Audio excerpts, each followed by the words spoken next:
What if the biggest opportunity in artificial intelligence is not artificial intelligence itself? While the world is chasing chatbots, apps, and billion-dollar tech giants, the real future is being built somewhere else. Quietly, invisibly, and far more powerfully. This is the story of a young prodigy, a controversial exit, a 165-page manifesto, and a radical idea that could reshape how we understand the AI revolution. This is the story of Leopold Aschenbrenner. Some people follow systems, others see through them.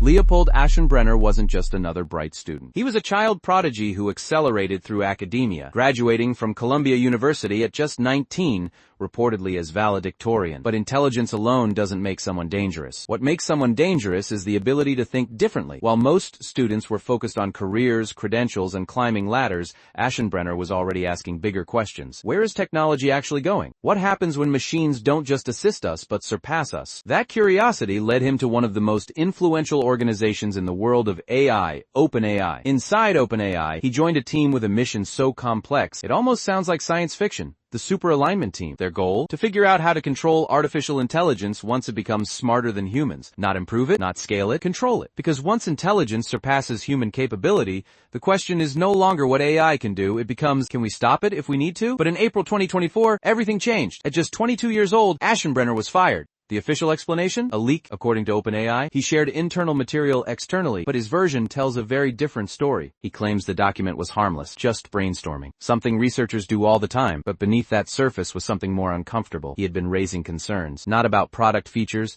not about performance, but about security. He warned that the systems being built were too powerful and not protected enough from global threats, data leaks, geopolitical risks. In other words, he believed the world wasn't ready for what AI was becoming. After leaving OpenAI, he didn't disappear. He did something far more impactful. He wrote a manifesto, a 165-page document titled Situational Awareness, The Decade Ahead. This wasn't a resignation letter. It wasn't a complaint. It was a warning and a blueprint. At the center of the document, one bold prediction. Artificial general intelligence, AGI, could arrive by 2027. Let that sink in. Not decades away. Not in some distant future. Within years, AGI isn't just smarter AI.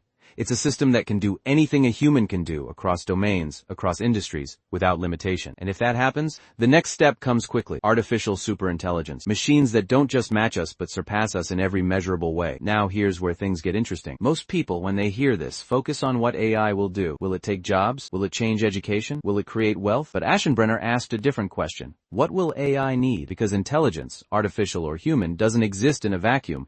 It runs on something. Power. Hardware, infrastructure. And as AI scales, those requirements don't grow linearly. They explode. Today's AI systems already require tens of thousands of GPUs, massive data centers, enormous energy consumption. Now imagine scaling that by 10 times, 100 times, or even 1,000 times. If AGI becomes real, we're not talking about software anymore. We're talking about industrial scale infrastructure. Meanwhile, the world of investing was doing something predictable. Money was pouring into the obvious winners. AI model companies, cloud providers, big tech giants. The logic seemed simple. AI is the future. Invest in AI companies, but Aschenbrenner saw something different, something most people were missing. He realized that if AI truly scales, the biggest constraints won't be software, they'll be physical, and that insight changes everything. Instead of investing in AI itself, he began investing in what AI depends on. He founded an investment firm, Situational Awareness LP, and his strategy was simple but radical. Bet on the bottlenecks. First bottleneck, power. AI is incredibly energy hungry. Training a single advanced model can consume as much electricity as thousands of homes. Now imagine millions of AI systems running continuously. The current power grid, it can't handle that. Future AI data centers will require gigawatts of energy, dedicated power sources, advanced cooling systems. This means something profound. The most valuable real estate in the AI era might not be software companies. It might be energy infrastructure, fuel cells, on-site generation, off-grid systems. Because without power, AI doesn't exist. Second bottleneck, communication. In large AI systems, millions of chips need to talk to each other constantly. But traditional electrical connections create problems. Heat, latency, limited bandwidth. So what's the solution? Light, literally. Optical networking, using lasers and photonics. Instead of sending data as electricity, you send it as photons. Faster, more efficient, more scalable. This is why Aschenbrenner turned toward companies working on lasers, optical components, photonic systems. Because in the future of AI, speed isn't just about processing, it's about communication. Third bottleneck, storage. AI systems don't just think, they remember. And as models grow, the amount of data they handle becomes staggering. Trillions of parameters, massive datasets, real-time processing demands. Traditional storage systems, they weren't designed for this scale. Future AI will require ultra-fast memory, high-bandwidth storage, new architectures. This creates another hidden opportunity, not in flashy apps,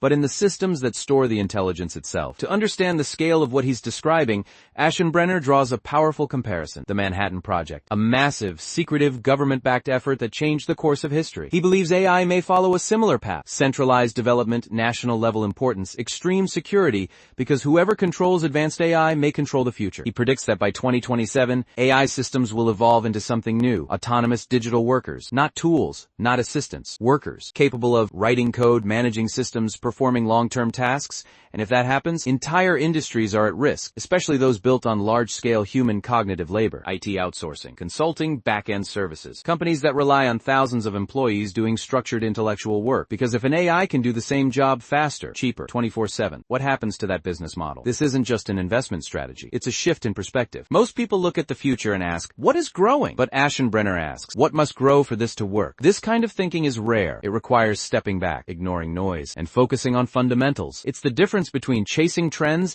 and understanding systems, because every revolution, whether it's electricity, the internet, or AI, is built on something deeper, something less visible, but far more essential. Of course, this vision is not guaranteed. There are risks. What if AGI takes longer than expected? What if technology evolves differently? What if the bottlenecks shift? Contrarian bets come with uncertainty, but they also come with something else: asymmetry. The possibility of being massively right when everyone else is looking the other way. The world is focused on AI, on what it can do, how it looks, who builds it. But beneath all of that, there is another story unfolding, a quieter one, about power grids, about light-based communication, about storage systems, the invisible backbone of intelligence. And while the spotlight shines on software, the real future may be built in places most people never think to look. Because in the end, the greatest opportunities are not always in what's obvious. They're in what makes the obvious possible. And those who understand that don't just follow the future, they build it.